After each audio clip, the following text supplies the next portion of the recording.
I'm curious, when you say that we need to really be aware of our mindset in the context of AI, and it is inevitable and it will impact all of us, whether we are working or not working currently,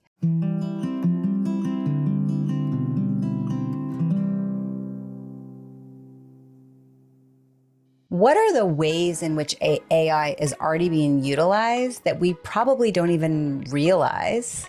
I mean, I'm familiar with ChatGPT. That's as much as I know.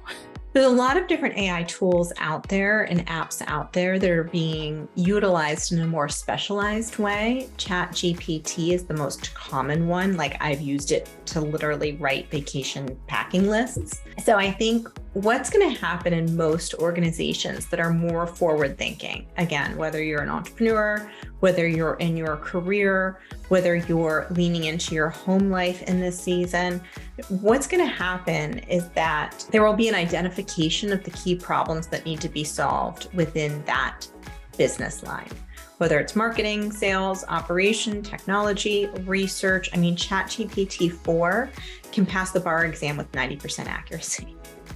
So what's going to happen is that it's legal. There will start becoming micro evolutions that take place within certain verticals. People who are more progressive and forward thinking are going to say, okay, now that I have this problem, how can I use AI to solve problems more efficiently, to save time? How can I get, an ROI from AI with different use cases? And probably those use cases are going to start settling into different types of professions. And some will move faster than others. So for example, with medical and HIPAA and all that, that might move a little slower. With business, marketing, we're moving really fast. And then there'll be some shifts in between. But for sure, I love the disclaimer of when we're recording this, and that's why I'm trying to talk about it more broad strokes too and less specific so that it's applicable for people who might be listening to it 6 months from now. But I mean, I think any conversation that we have is going to be outdated in the next, 6 months, in the next year.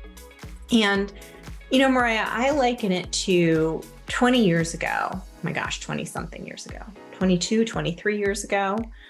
I started out in the wedding photography space when I was 22, 23 years old.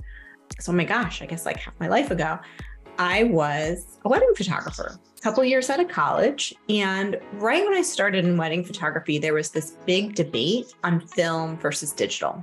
And anybody who was married, maybe about 20 years ago, would remember this, that you would get, you'd have to ask the photographer if they were film or digital. And if they were digital, you'd have to ask them all these questions. I remember the Knot.com publishing all these questions about how to make sure that your photos are protected if your photographer is digital.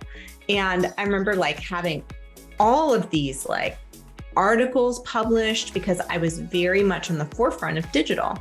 I just graduated from college. I was an early adopter of technology. Digital made sense to me. It was easier for me to manage as somebody who is, technologically savvy.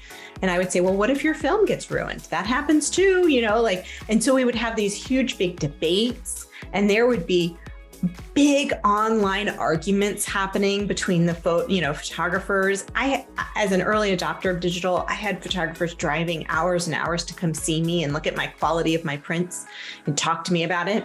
Now, 20 years later, I'm pretty sure I'm out of the photo industry, but I'm pretty sure most photographers are shooting in digital, and it's not even a conversation. I left the photo industry about 5-6 years ago. And for the last 10 years of me being part of it, nobody asked if we were film or digital. Nobody cared. And I kind of think that's how this is going to go.